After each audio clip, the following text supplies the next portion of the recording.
What do you think are the biggest, going the opposite way, we're talking about a wound, and I want to come back to that, but going the opposite way, how would you then define healing? Because that's another word like trauma that is also just everywhere now, right? Self-healing, healing from this, healing from that. I think healing is such a interesting concept in and of itself, which again is rarely defined or made clear to us. And from your studies, I would love to hear your thoughts in the same way as you did for trauma. What is healing? Sure. So you mentioned to me that you spent some time in my homeland of Hungary, where I was born. And the Hungarian word for health actually begins with the word for wholeness. So health literally means wholeness.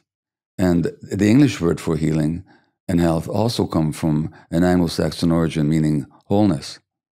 So for some reason, languages internationally have intuited the sense of healing, which is a sense of completion and wholeness. Now, what trauma does is it disconnects us. It splits us off from our true self and disconnects us from our emotions, even from our bodies. So that if that disconnection is the essence of trauma, then the healing is that coming together of the self to become whole again. And healing is often used synonymously with cure, fair enough.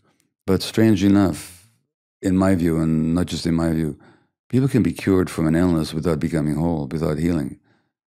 People sometimes also become healed without being cured. So in that sense, healing is not the absence of a physical illness, but it's the integrity of a person who's no longer split off from themselves. I think what we find is that trauma is so, as you said, a wound that is long-lasting. It can often be that way. Yeah. But healing is a process that we want to happen now. Yeah. Or today. Yeah. Or tomorrow. Yeah. I'm intrigued by how does time, we've always heard time will heal, right? Like that's an old cliche. It won't. Yeah, right. So let's go back to the wound and talk about, is there any relationship between time and wounds or unhealed wounds? And what is that relationship? How is that wound being formed internally? As you said, trauma is not what happens to you, it's what happens inside of you.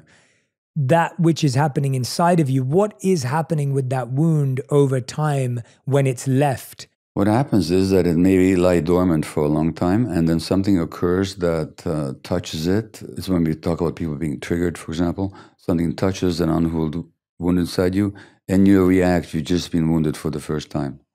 And certainly I can tell you that's been the case for me. For example, in my marriage relationship, is that the unhealed wounds, you may think you've gone past them, but then something will happen that touches that wound, and you react like you're being tormented all over again for the first time. And time does not automatically heal. Mm-hmm. Time maybe scars it over, time maybe makes it less available to immediate memory, but should something happen to evoke it, it's going to show up in its full painful impact until you do some work to heal. Time by itself does not heal, not spontaneously, not automatically.